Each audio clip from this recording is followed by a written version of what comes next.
क्या प्रश्न है? उधर से प्रश्न किसी को दिखाई दे रहा होगा, अमृता दीदी वगैरह तो भी बोल सकते हैं।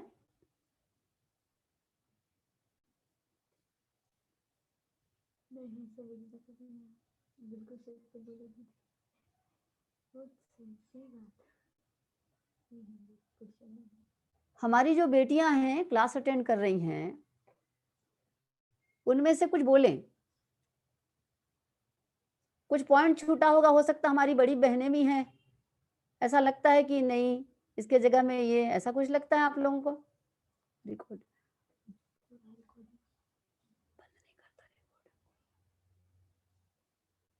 कोई प्रश्न है? प्रश्न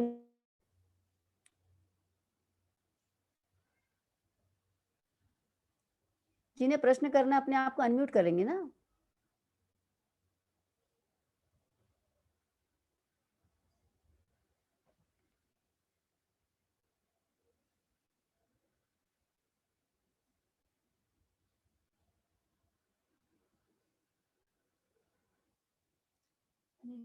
कोई वीडियो में ही नहीं है।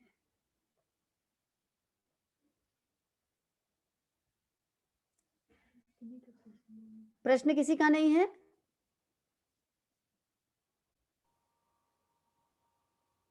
तो समाप्त करें।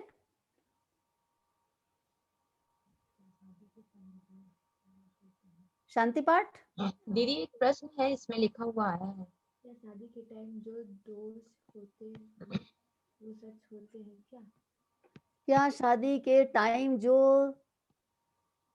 क्या होते हैं? दोस्त दोष होते हैं। दोस्त होते हैं वो सच होते हैं क्या? मैं समझ नहीं पाई।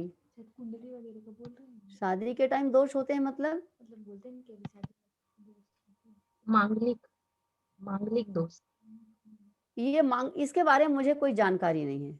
हमने तो ये सुना गुरुदेव के अनुसार मांगलिक माने मंगल, वो तो मंगल होता है, मंगल मंगल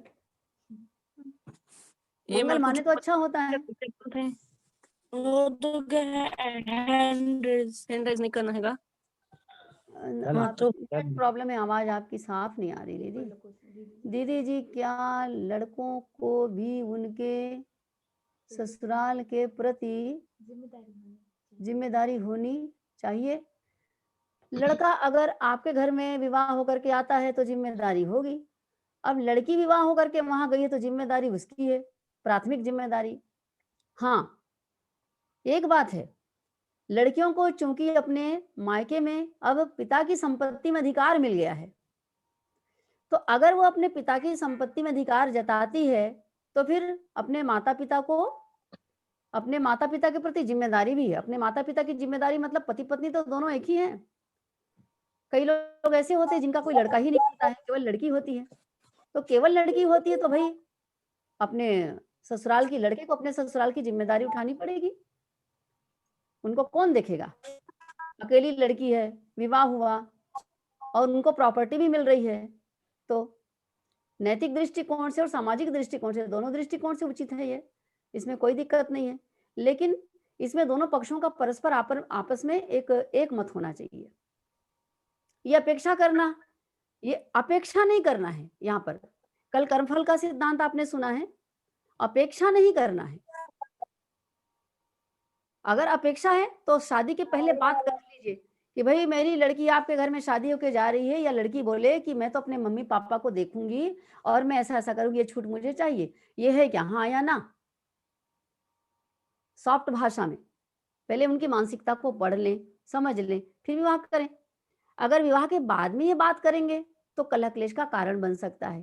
कोई साथी इतना समझदार हो कि आपकी भावनाओं की कदर करके वो बदले में आपको ऐसा छूट दे या उसकी कदर करे, कोई जरूरी तो नहीं है ऐसा। तो कलह क्लेश का कारण बन सकता है। साथी वही मिलता है अंततः जो हमारे कार्मिक अकाउंट के अनुसार होते हैं। ये बात तो नोट करके रख लिया जाए। इसलिए विवाह के बाद में विवाहेतर संबंध, इसका शौक ना पाला जाए। इस तरीके की ये जो दिमाग बनता है लड़कियों का, लड़कों का, ये कोड़ में खाज के समान परेशानियों को पैदा करता है।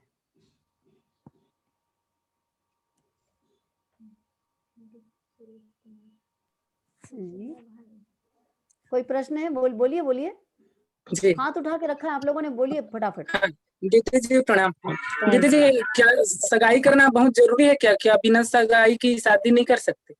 गाली दे रहा है, सगाई सब कुछ। करना, कोई सगाई का मतलब क्या होता है भैया? सगाई का मतलब होता है कि एंगेजमेंट कहते हैं ना, जैसे मतलब जैसे क्या होता जी था पहले, छोटे बच्चे होते थे, सगाई कर दिए, शादी बाद में करेंगे, मतलब एंगेज एंगेज कर लेना, उसको बुकिंग कर लेना, चालू भाषा में चलिए जी किसी चीज को बुकिंग कर लेते हैं, भाई ये बुक हो गया मेरे लिए।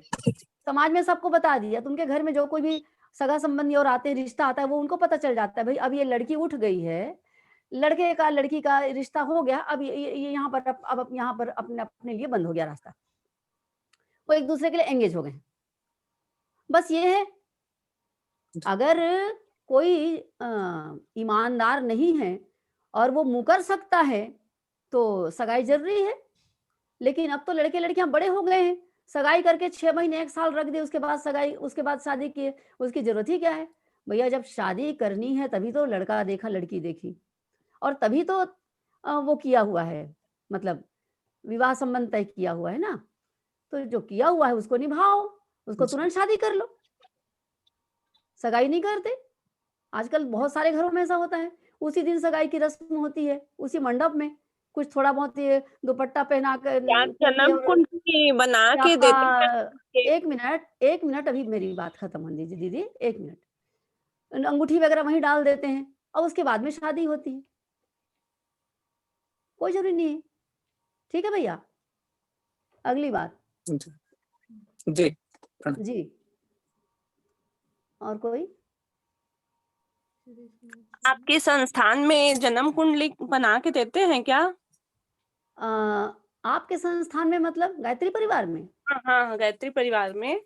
नहीं, जन्म कुंडली हमारे संस्थान में नहीं बनती, इसके लिए बाहर से बहुत पंडित-वंडित लोग होते होंगे दीदी, वो लोग जो बनाने का काम करते हैं ना, वो लोग बनाते हैं, अच्छा, मेरी जानकारी। जी। प्रश्न करिए, विषय से संबंधित अगर कुछ प्रश्न हैं, तो करेंगे, मुझसे बन पड़ेगा तो मैं बोल पाऊँगी।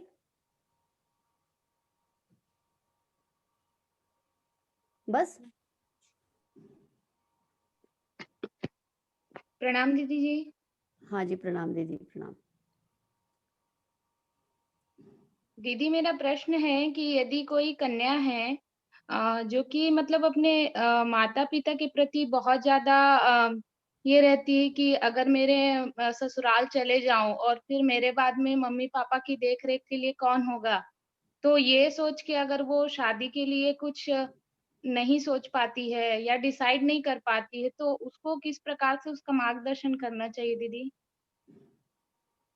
भाई इसका मार्गदर्शन कैसे करेंगे? उसको समझाइए, फिर ऐसी आप उनको इस बात के लिए एग्री करिए कि भई तुम चली जाओगी तब भी हम अच्छे से रहेंगे।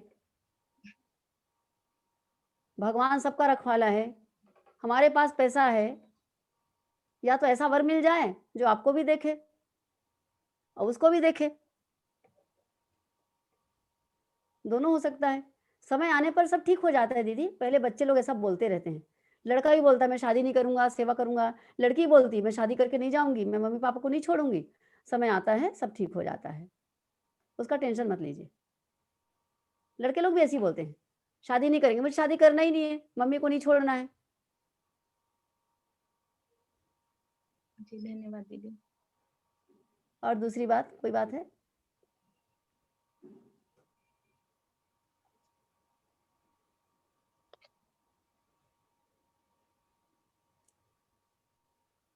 मेरे ख्याल से अब कोई बात नहीं है। ये क्या है? अच्छा भाई, मांगलिक है तो मेरा कहना था कि जो लोग कहते नहीं, यदि लड़की मांगलिक है तो लड़का भी मांगलिक होना जरूरी है, तो क्या ये जरूरी है? यदि एक मांगलिक हो और दूसरा नहीं तो शादी नहीं हो सकती क्या इन दोनों? मांगलिक में हो भी सकता है ऐसा, इसके बारे में मुझे बहुत जानकारी नहीं है, ज्योतिष वाली बात है भाई। मैं तो सामाजिक पारिवारिक जो बातें हैं, उसके ऊपर मैंने फोकस किया है। लेकिन समझदारी ये कहती है कि हम उनके गुण कर्म स्वभाव को देखें, मांगलिक मतलब मंगल होता है, ये गुरुदेव ने लिखा है, उसको हम माने। जो भी मिलेगा उसके कार्मिक अकाउंट के अनुसार ही तो मिलेगा, उससे अलग तो नहीं होगा, कैसा भी होगा। अब आपको बताऊं, कितने सारे परिजन ऐसे हैं जिनकी लड़कियों की शादी के लिए गुरुदेव ने आशीर्वाद दिया और उन्हें बताया लड़का से शादी कर लो, बच्चे बच्चे हो गए, युवावस्था ही थी और वो विधवा हो गई। तब अब इसको क्या मानेंगे? तो ऐसा हो जाता है, होता है ऐसा। जो हमने भाई कमाया है मिलता है, वो तो सामने आना ही है ना किसी न किसी रूप में, उसको फेस करना है जो है सामने उसको।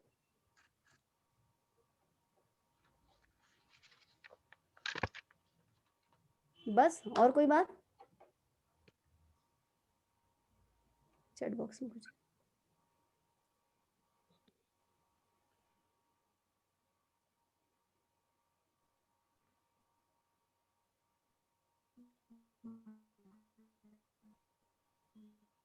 गत्र का अंगलिक का मतलब छोड़ करके तो वो अंगलिक के अंतर्गत होगा हो।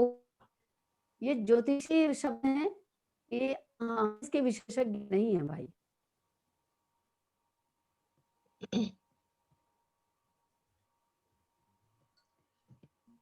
तो बातें समाप्त हो गई मेरे ख्याल से। जी दीदी।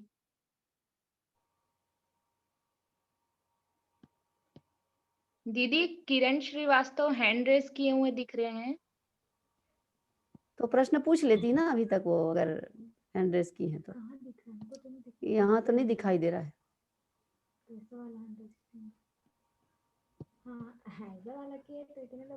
बोलिए दीदी, वो नहीं दिखाई दे रहा है वो तो। अनम्यूट। आप जी प्रश्न दीदी कीजिए प्रणाम। दीदी। जी प्रणाम। दीदी मेरे को पितृ ऋण, देव ऋण और ऋषि ऋण को एक बार और फिर से समझाएंगे? पितृ ऋण मतलब हमारे अभिभावक पिता जो हमें जन्म दिए उनके प्रति ऋण। बच्चा जन्म लेता है तो जन्म से ही पितृ ऋण लेकर के आता है, क्योंकि उन्होंने जन्म दिया, पालन पोषण किया, उसका ऋण बच्चे पर चढ़ गया। अब उसका कर्तव्य है कि वो बड़ा होने के बाद में स्वयं उसी प्रकार से एक अच्छी संतान को जन्म दे, संस्कार दे, शिक्षा दीक्षा दे, सुसंस्कृत संतान बना करके, सुसंस्कृत नागरिक बना करके परिवार को, समाज को दे, समाज की निरंतरता को बनाए रखने में सहयोग दे। पितृ ऋण से ऋण होने के लिए हुआ। देव ऋण देवता जो है, हम लोग जो बलिवेश यज्ञ बताते हैं या यज्ञ करता है, गृहस्थ धर्म में यज्ञ जरूरी है, यज्ञ जी। करना ये वही है, दान देना, त्याग करना, परोपकार करना, समाज के लिए सहयोग देना, ये सारे जो है वो देव ऋण में आता है। इसमें वो उससे ऋण होता है, तो गृहस्थों के अंतर्गत ये कार्य है। और ऋषि ऋण में ऋषियों के द्वारा जो शोध अनुसंधान करके जो मानव जाति के लिए इतनी सुख सुविधाएं मुहैया कराई गई, और हम सब जो शास्त्रों के द्वारा और धर्मशास्त्रों के द्वारा और उनके ज्ञान विज्ञान के द्वारा इतना जो कुछ हमारे जीवन को हमने आसान बना लिया उन सब के माध्यम से, तो उनके प्रति हमारा ऋण है। तो उनके प्रति हमारा सम्मान और उनका प्रचार विस्तार और उनके रास्ते पर चलना, जब ये करते हैं तो ये ऋषि ऋण से ऋण होते हैं। ये काम गृहस्थों के द्वारा ही किया जाता है, पति पत्नी मिलकर के ही कर सकते हैं, ये अकेले का काम नहीं है। जी। ब्रह्मचारी जो होता है, ब्रह्मचर्य आश्रम वाला, वो भिक्षा मांगने के लिए आता था तो गृहस्थों के घर में आता था। गुरुजी गुरुकुल चलाते थे, ऋषि लोग गुरुकुल चलाते थे, तो उनकी पूर्ति कहाँ से होती थी? गृहस्थों के माध्यम से होती थी। वानप्रस्थी व्यक्ति कमाता नहीं है, वानप्रस्थी व्यक्ति, और वो किस पर आश्रित रहता है? तो गृहस्थों के यहाँ आश्रित रहता है। सन्यासी व्यक्ति गृहस्थों के यहाँ आश्रित रहता है। तो गृहस्थ बहुत बड़ी जिम्मेदारी है और गृहस्थों का बहुत बड़ा भारी भरकम उद्देश्य और कर्तव्य और महत्व है। ठीक है दीदी। जैसे जनरली हम लोग पितृ ऋण को ये समझते थे कि जैसे माता पिता की सेवा करके उस ऋण से ऋण हो सकते हैं। केवल उतना ही नहीं है, ये भी है, माता पिता की सेवा तो करनी ही है। जी। माता पिता की सेवा तो करनी ही है।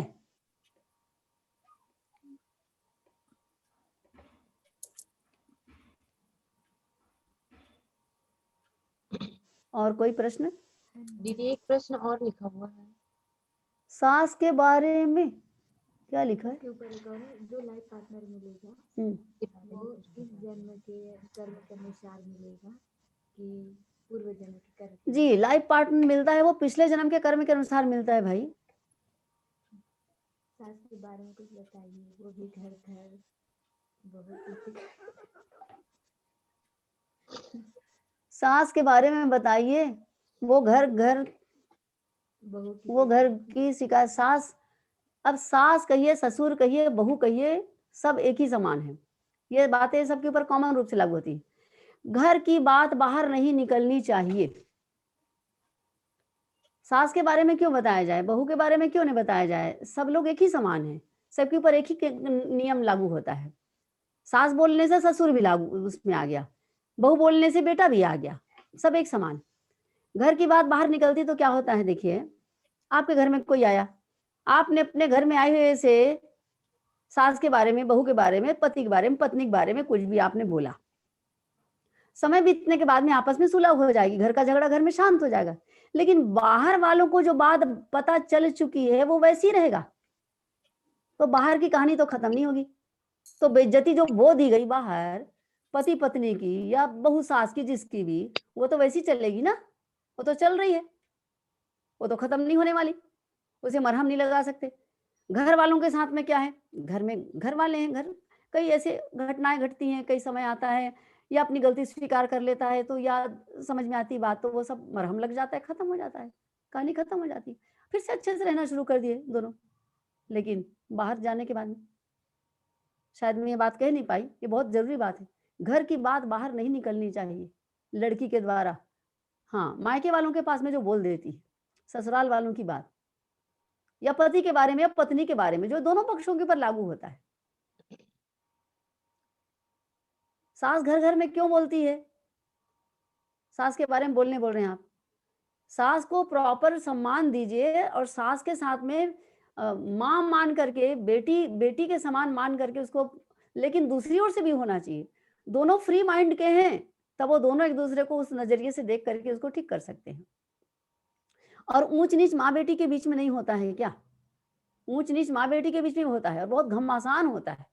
और बेटियां माँ का बहुत दिल दुखाती हैं, बेटा माँ का बहुत दिल दुखाता है। इसको क्यों हम छोटा मान रहे हैं? बल्कि बहू इतना ज्यादा सास का दिल नहीं दुखाती, क्योंकि वो एक लिमिट में रहती है, वो समझती है। सास भी बहू से उतना पंगा कभी नहीं लेती ना देती, क्योंकि उनको एक साथ रहना है। मैं कहती हूँ माँ की तुलना में सास जो है वो बहू को कम प्यार स्नेह नहीं, बेटी केवल प्यार पाती है, लेकिन बहू जो है वो प्यार के साथ सम्मान भी पाती है। मेरा नजरिया है, वो सम्मान भी पाती है। बेटी की तुलना में बहू का स्थान बहुत ऊंचा है, बहुत सम्मानास्पद है। और समझदार लोग इतना सम्मान करते हैं क्योंकि जीवन तो उन्हीं के साथ गुजारना है, सेवा तो वही लोग करेंगे। मरने लगेंगे तो बेटी तो नहीं आएगी दूर से, फोन करेगी जरूर। तो दोनों पक्षों में समझदारी होना जरूरी रहता है। हम केवल बहू को या सास को, लड़की को, सास को ऐसा एक पक्षी नहीं कह सकते। वो कहते हैं ना, ताली दोनों हाथों से बजती है, तो ऐसा है। लेकिन एक बात जरूर है, आज पढ़ी लिखी बहू के लिए डरते तो हैं लोग। पढ़ी लिखी बहू है, पता नहीं ठीक से बात करेगी कि नहीं, ठीक से व्यवहार करेगी कि नहीं, तो सासू माँ को डर डर करके रहना पड़ता है, ससुर को डर डर के रहना पड़ता है। ये बात भी है। इस डर को, भय को कौन हटा सकता है?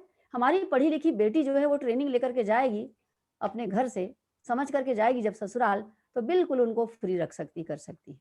और ऐसी बहुएं हैं, होती हैं भाई, सब प्रकार के लोग हैं। क्या है? अगर शादी के बाद पता चले कि लड़का सभी तरह का व्यसन करता है तो क्या करें? शादी के बाद पता चले व्यसन करता है तो क्या करें? व्यसन को छुड़ाने का प्रयास करें, अपने आप को ज्यादा जिम्मेदार समझें। ये समझ लीजिए मेरी गाड़ी में एक ही पहिया है, दो पहिया नहीं है। और अपने हिस्से का कर्तव्य पालन करें, बाकी को भगवान के भरोसे छोड़ दें। अपने बच्चों को संभाले अगर बच्चा है तो।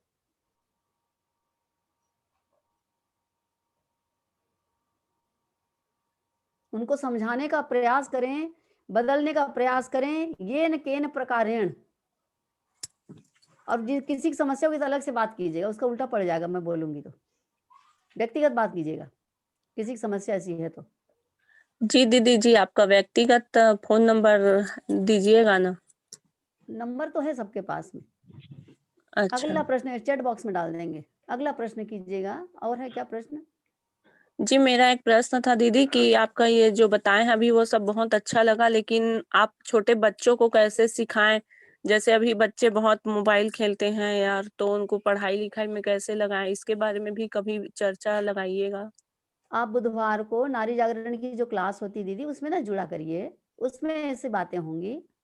अभी जो है वो क्या है, विषय जो है ना, उस विषय पर केंद्रित प्रश्नोत्तरी केवल है। अच्छा, आप उसमें जुड़िएगा, उसमें अवसर मिलेगा, बातें उसका करेंगे। टाइमिंग कितना है? यही टाइम है 3:15 बजे, बुधवार, प्रत्येक बुधवार को। उसका लिंक दूसरा रहता होगा? सेम है, यही आईडी अच्छा, पासवर्ड है। अच्छा, हाँ, ठीक। जी। धन- हाँ जी, अगला कोई प्रश्न है तो कर सकते हैं ना?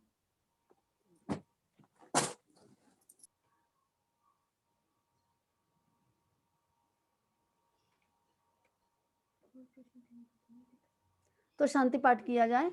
आइए, इस मंगल कामना के साथ कि हमारी बेटियों का दाम्पत्य जीवन भविष्य में अच्छा बने, वो समझदारी से चलें। ये जो बताया गया, ये गुरुदेव की किताब है, मैंने इसमें दिखाया भी है। ये है गृहस्थ में प्रवेश से पूर्व उसकी जिम्मेदारी समझें।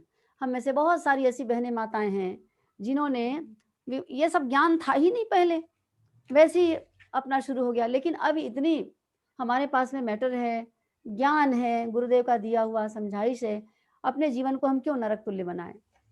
अपने बच्चों के जीवन को क्यों नरक तुल्य बनाएं? जहां तक संभव हो सके उनको ये सुविधा मिले, ज्ञान मिले।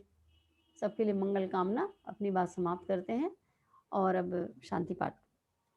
ओम देहु शांतिरंतरिक्षं शांति पृथिवी शांतिरापः शांतिरोषधयः शांति वनस्पतयः शांतिर्विश्वे देवाः शांतिर्ब्रह्म शांति सर्वगं शांति शांतिरेव शांति सामा शांतिरेधि।